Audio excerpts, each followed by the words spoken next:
Hello, FlossTube. It's Jack's girl. I'm sorry. I don't know why I'm laughing. I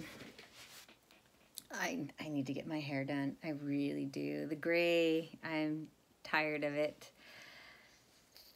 And it's just, it looks like a bushy mess. Sorry, this is not the way I intended for my FlossTube to start. I had started a video a few minutes ago, and then my dogs were going crazy. Two of them were outside. The Labrador was inside because he didn't want to go outside. He's an old man, and he just didn't want to go when the opportunity was there for him. And then the other two were having a great old time, barking their heads off, probably at a squirrel. God only knows. And then he decided he wanted to go out, barked a couple of times, interrupted my video, and then went right through the screen door. It's my husband's dog. I really can't say too much though, because my dog requires a lot of attention, and you know, my husband ends up helping out a lot with my Dutch Shepherd. So what I was saying before was, hello, greetings to you guys. I wanted to apologize, and I actually had apologized for my videos that were off to the side. Maybe some of you took advantage of lying down, putting your feet up, just, you know, escaping from being wonderful for an hour, whatever it is you guys did. Some of you were probably clever enough, if you were watching on a phone, turned your phone upside down, pretended that maybe I was doing this video maybe in Australia. Although I know they're not upside down there. They're just fabulously wonderful over there as well. So I don't know. Jane in Denmark said that she figured that she'd be able to turn her device and be able to watch the video the right way. I'm so sorry, Jane. Oh, anyways, hey, welcome to those of you who just subscribed to me. Thank you so much. You guys are great. I think all of us are pretty unique and wonderful, just as we were designed to be, and we each add our own contribution to this community of stitching, whether it's being the watcher, the one who makes the videos, the ones who comments, the ones who make friendships, the ones who just stitch and never say a word and just enjoy. It's just great. We're all great. So, okay, update on me and searching for a job.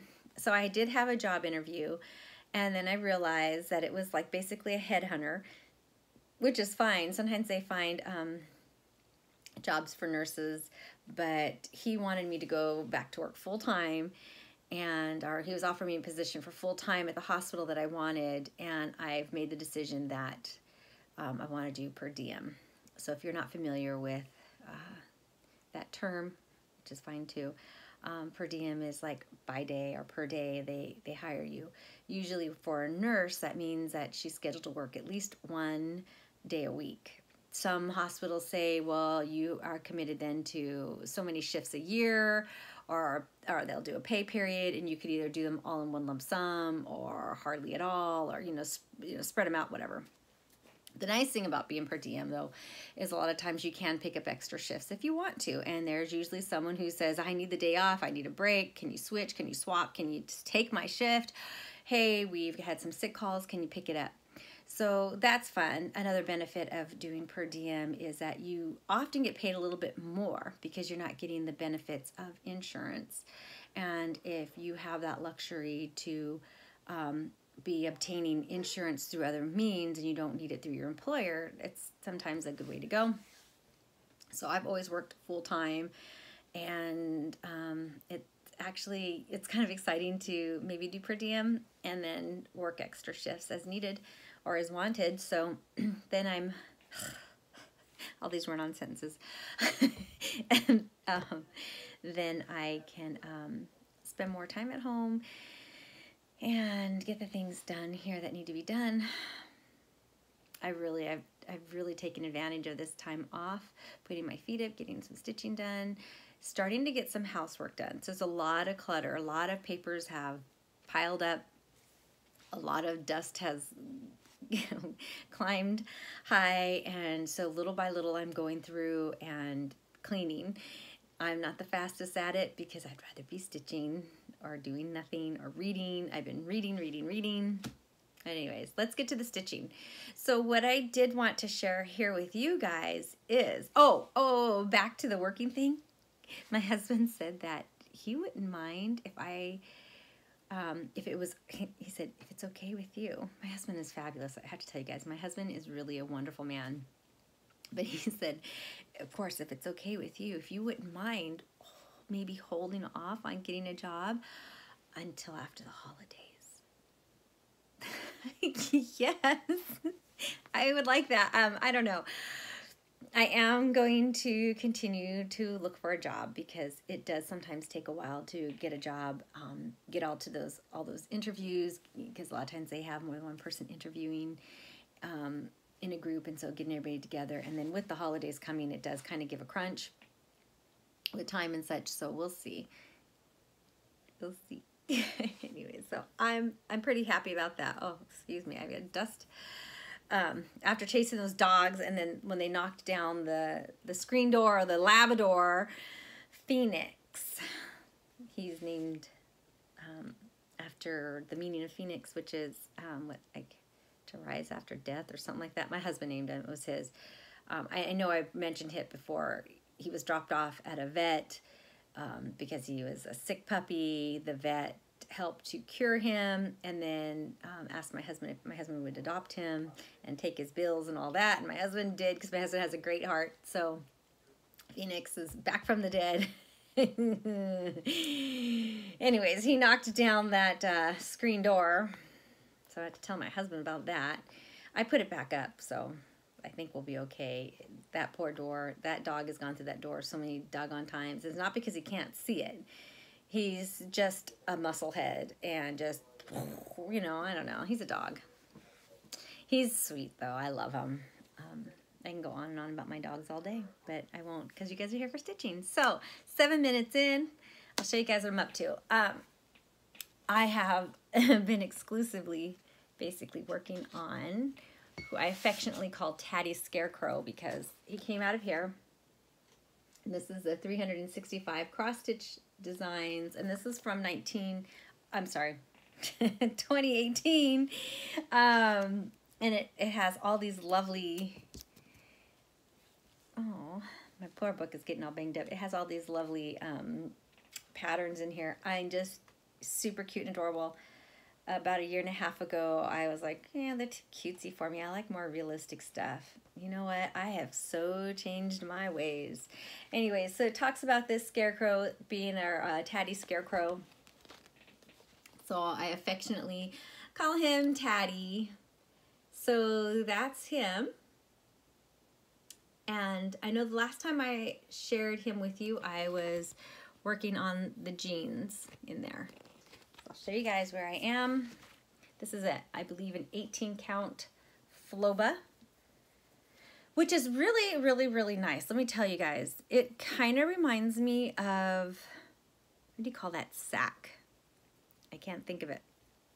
But anyways, it reminds me of that burlap sack. And I think the idea came because, see the sack on here? They stitched theirs on a 14 count Ada, but this one here is on it. This Floba, which I've never worked with before. It's kind of flimsy, which I like. Some of the threads came out here. They're very thick, which is interesting. It's not like the Ada, but this one was a thicker one.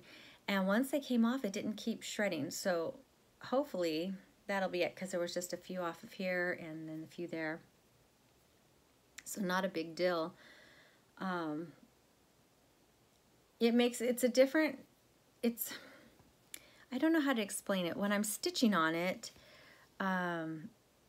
sometimes it feels like, I don't know how to explain it. Like, it almost doesn't seem like it went through the hole, but then it kind of scoots off to the side. It's not difficult to work with at all. I just have to make sure that when I do my crosses, I do it, I don't know. If anybody has any trouble, if they're using Floba and they wanted to ask me about it, I could try to do more detail and talk about it. If you don't care, why try to explain it, right? I'm not going to waste your time. So anyways, this is where I am. I've been working on it pretty much all week. I did put some time into the Lamb of God, but not enough to amazing. Wow, you guys. But yeah, that's where I am. So let me just explain some things here. There's a little mouse that's going to go here. A little mouse is going to go here. A little mouse is here. This here is a bird. So the face of the bird is going out this way. There's going to be a bird down here, and there is a bird down there. And the wonderful thing about backstitch is you'll be able to see all that when it's done. There is a bird that goes up here, and so now I'm starting to work on his scarf and the rest of the part of this shirt or jacket, and then his head and a hat and another bird and a pumpkin down below. This is almost done, and there is like so much fabric left over. So I don't know how I'm gonna finish this yet. I definitely am going to put the, there's a little spider. I'm going to put a little spider in there, maybe next to the pumpkin or something. Maybe on the other side of the bird. I'll show you guys. So you can see there's a bird, and then the pumpkin. There's the spider that I'm referring to. So I'm thinking about maybe putting the spider here. I was going to have it hanging down off of here and maybe put him there, which I still might if I can be so clever. Or which way are his eyes looking? Yeah, he would have to come down off of this one here because his eyes are looking that way unless I turn his eyes the other way. So there's that. There's a trick or treat in there, and a pumpkin, a witch's hat. It might be kind of cute to write trick or treat, like here, trick or treat, but then it's basically would be only considered for Halloween. Although I'm not one of those that says, oh, Halloween's over, put everything away. Okay, you know, as you can see, it's the second day of autumn, and I already have a little bat on. I'm not a full subscriber to Halloween. I like the autumn aspects of it, in that it's not that I'm opposed to it.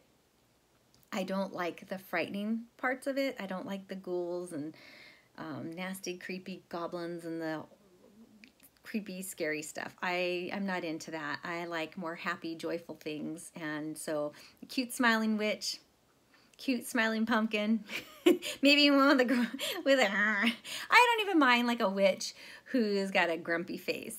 That's okay. I just don't like gore. That's not my thing. I think there's too much darkness enough in the world, you know, to whatever level that it's there. You know, just being a nurse, seeing what comes in through the emergency room sometimes and hearing the stories of things that happened. I was getting into forensic nursing just a tad bit, which I'm still interested in, and maybe someday I'll end up in there.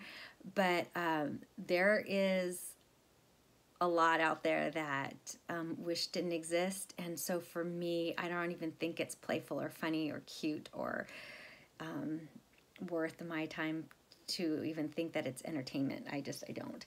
So for me, I don't like that stuff. I prefer happy things and autumn and all that kind of cute, beautiful, wonderful colors, you know, the bright oranges and things, and the purples and all that. God's creatures of bats. Yeah, I like that. We used to, I know, I'm just like a mile a minute, right? We used to have a bat that would come and hang out at one of my houses that I lived in the desert, and he or she would come and hang out up there. I love that bat. And my first husband, that bat freaked him out. I mean, he didn't like it. He always like come in the house, and because it was hanging out on the porch, and he hated it. And I thought, what are you afraid of? The bat is more afraid of you than you being afraid of the bat. You're a big bad Marine, and you're afraid of a bat. So one day I grabbed some of his socks, some of his like dark brown socks, and I balled them up to give it the form of a bat, because it's kind of like an oval shaped bat.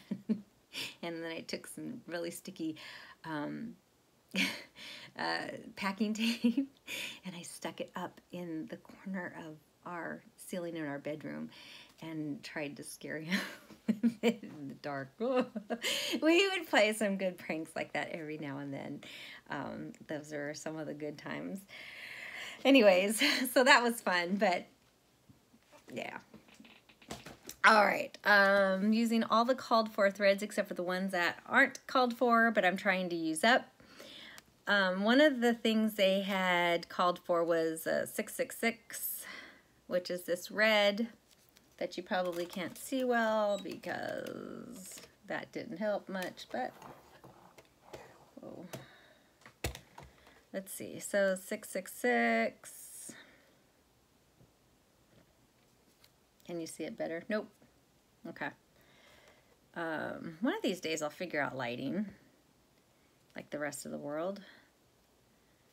All right, so there's 666. This one here, I love the color of this one. This is my favorite red, I think. 321 is my favorite color red. This one has more of an orange to it, I think, the 666. So there's that. No, that doesn't help. Does that help? That doesn't help. Nothing really helps. Anyway. Then there's this one, which is 202. This is the one I decided to use. It's a little bit different than the other three. This would probably, like this one's a little more orange, and then this one is the in-between the 321 and this one. This one here is not a DMC. This one here is an iris. And I don't know why. I think I've seen this. I don't know where I've seen it actually. Maybe it's Hobby Lobby, I'm not sure. But it came from the bag of stuff that I got from the Desert Industries that I paid $2 for. This bag, I haven't finished, I haven't gone through it. So when I purchased it, I don't know if I remember telling you guys, I saw the DMC and I thought, oh my goodness, a whole bag of DMC for this price? Because, I mean, honestly, like the color of their label is the same as DMC, right? So I got fooled, but I thought I'd go ahead and give it a try, and I like it. It's actually nice. So I'm not sure. I haven't looked to see if it comes from Hobby Lobby or if it's like Walmart or who it is. It is made in Mexico because it says on there, made in Mexico, Hencho en Mexico. Hencho in Mexico, if I were to say it with a Castilian accent. But I like it. I like it a lot. So if you see that one and you enjoy working with DMC, which I personally do like working with DMC, and it's a good buy, maybe it's something that you guys will think about maybe substituting some of your colors for.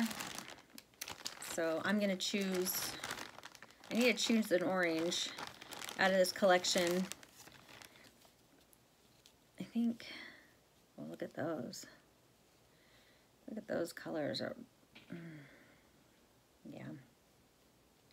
Pretty. This one here I'm using on my piece. It is the called for color, and now it's saying it needs an orange, and maybe I'm going to pick this one here. This one here is also an iris. So, yeah, it's a 6 strands. And I don't know, it says B-R-I-N-S, Brins. So I don't know if that's like made in Mexico. So I don't know if it is something that is in a different language or not. But yeah, I think I'm going to use that one. Or, whoops, here's a tattered mess. So yeah, look, that not exactly the same color, but because it's a mess, I think I'll go ahead and use that one. So anyways, that's what I'm doing. I'm enjoying that. This one here, I'm not quite sure where this came from. This was in my stash. I took it with me to Joann's, and then I found a color that was similar to it, but I don't know why it's like this mess. But I'm going to fudge it, put the DMC color on it, wrap it around, because I don't have this color at all in my stuff. So if I don't have that color already labeled as a DMC, I don't think I do, because I matched it as best as I could. I'm just going to put that in there as a DMC and call it a day, because it really doesn't matter. To me, anyway, it doesn't matter. So, oh, I know what I wanted to share with you guys too. I was watching Country Stitchers. I love them. I don't know if you guys have watched them. I fell behind in watching some of their stuff. They're just the most delightful ladies. And when I say ladies, I don't take that word lightly.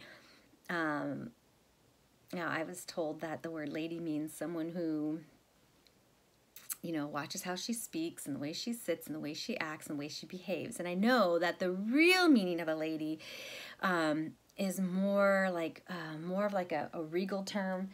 Sorry, I've got some loose hair through the trash. Anyways, more of like a regal term, had to do more, I think, with royalty. And so therefore, I will never be a lady, but I do try to conduct myself as one. And I try to keep the dirty words out of my mouth. I try not to ever use bad words on here. I don't like that stuff. I don't want anyone to be offended by that kind of thing. Anyways, these two, I would say, are ladies, true ladies, very sweet, very helpful, very knowledgeable, share a lot of good information. And sometimes we don't know that we're going to need that information until later on down the line. And then it's like, aha, I do need that information. So you haven't checked them out, which I'm sure you guys have. But if you haven't, go find them. They're so sweet.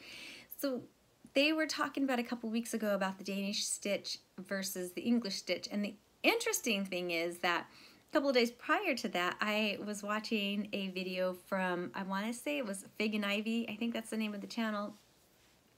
And they discuss a lot of, I think the how-tos, and they just gives information on how to stitch, or what the meaning of, or I think is basically what it is. It's more of information, which is really, really cool.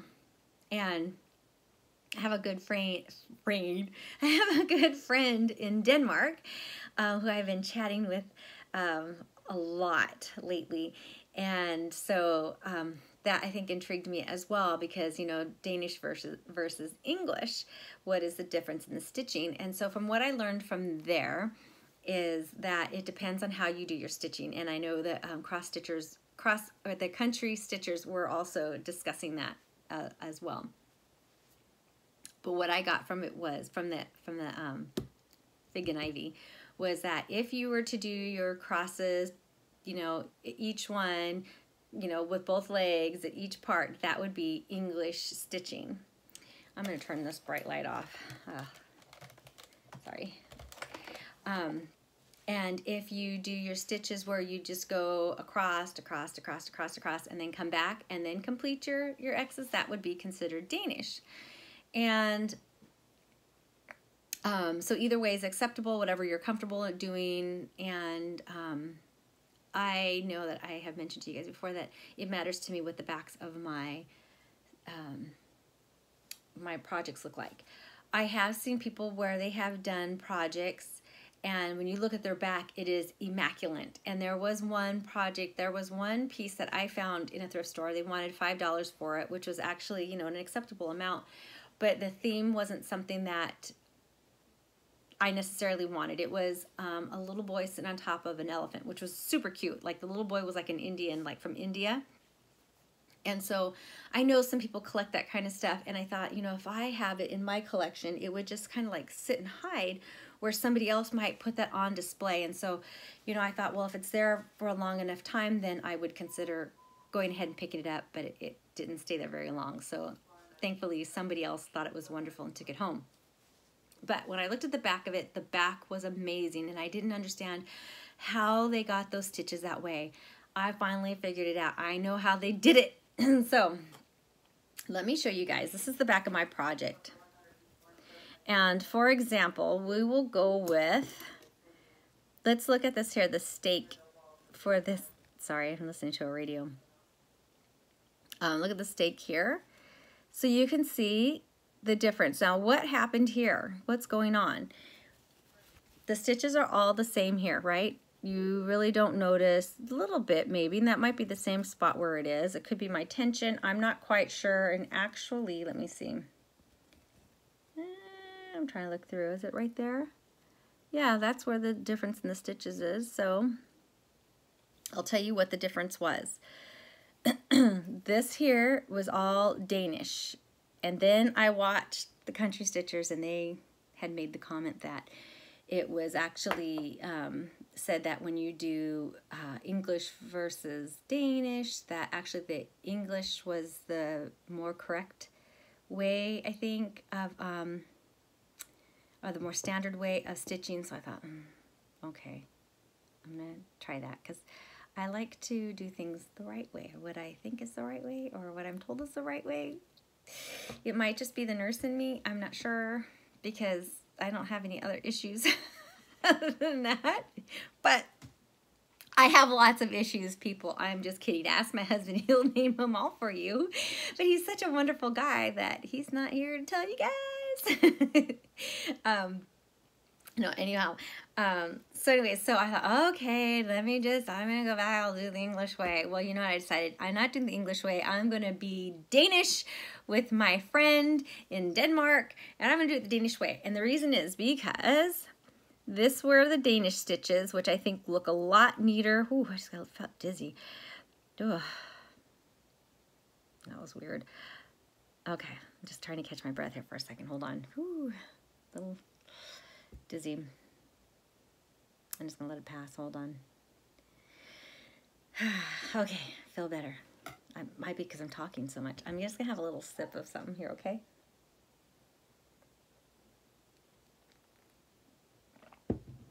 Sorry. All right. All right, back to where we were. So this is the Danish stitch, and this one here is English. And then when I was watching, I'm like, I'm going back to Danish because I like it. So then I went back to Danish, see? So if you're crazy about your backs as well, I just think it makes a neater back. And so there are times when I think it is best that I do the English style, cross that complete X first, and then go back, but that's what I'm doing. As you know, so I will do that when it's necessary. I will do that. I'm not going to care, and that's fine. The nice thing about doing English, I will say that if you have to remove your stitches, or some of you affectionately call it frogging, then you only have to take out, you know, the offending X's if you catch it soon enough.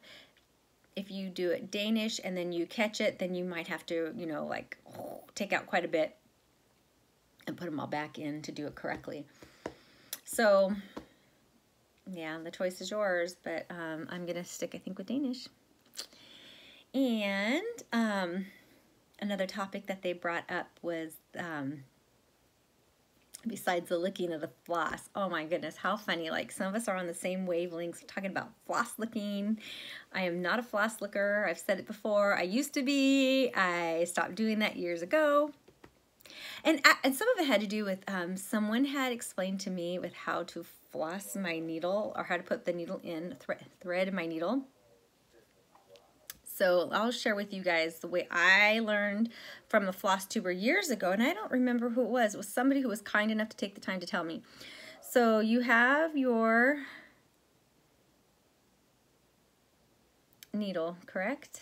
Let's see if I get out of view if it will pick that up. No. Okay, well, the eye is there anyhow. If you take your floss and you stick the ends in, you sometimes find where you're going to, you know, butt the ends and doesn't want to go. So if you take your floss, and this is a double strand here, just for demonstration, and if you fold it, kind of give it a sharp little crease, you know, it's okay. Even if they're not perfect, or if they are perfectly together, and then you just floss them in together. It would actually help if I wore my glasses.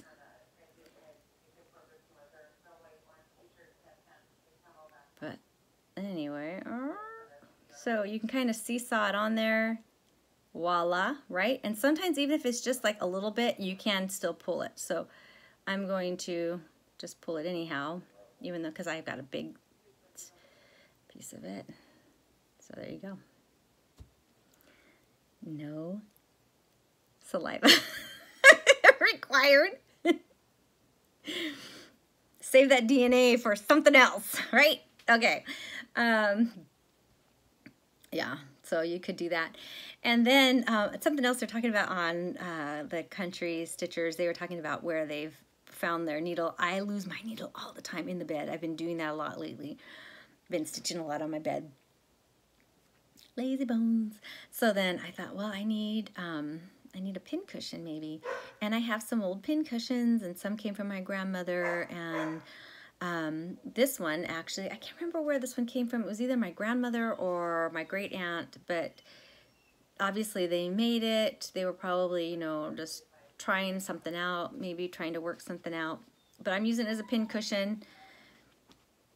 So I'm going to start keeping this near my bedside or near me while I am stitching. So I can put it there because I thought I lost it. It's here on my table. I sometimes lose it in the bed, I have to say. I found it on the floor. That's not good.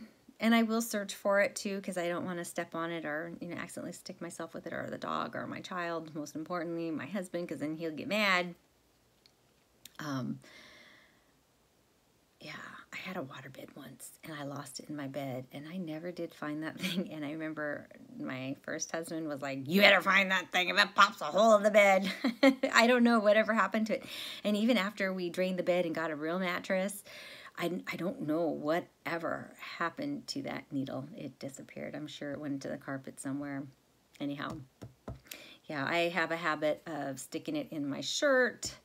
I have a habit of sticking it in my pant leg, you know, here. I've never put it in my teeth. I don't even want to do that. I don't want to even get started with that, because I just don't want to pick up that habit. So it'll go here. I'll be able to find it. And actually I'm enjoying it because, you know, it belonged to a relative. And yeah, so I think that's all I have to say. Taking up 30 minutes of your time. That might be enough, right? I'm going to work more on Taddy, try to maybe possibly get him done this week. I don't know. Maybe I can get that done. And then I'm going to get back to Lamb of God, get him ready for Christmas. And I think, yeah, I've kind of put Gathering Honey off to the side. I know I shouldn't, but I did. And then I might want to pick up another something or other and work on it. I don't know yet. Maybe I will do another one of my the Sunbonnet Sues, because I have 5 more to go before I'm done. If you guys have watched me before, you know that I'm making those dish towels. I've done Sunday and Monday. I need to do the rest of the week. They're really cute and they're fast. I don't know. But we shall see. Take care, you guys. I hope whatever you're doing, you're enjoying to the fullest. Hopefully you guys are all getting some stitching in, even if it's only 15 minutes or just watching a video. Thank you so much for subscribing to me. I really appreciate it. It's so fun to you know that there's a world of people out there who enjoy what you do. It's just, you know, having something in common with others, right? So take care, you guys. Enjoy the rest of your day. I'm out of here. Bye.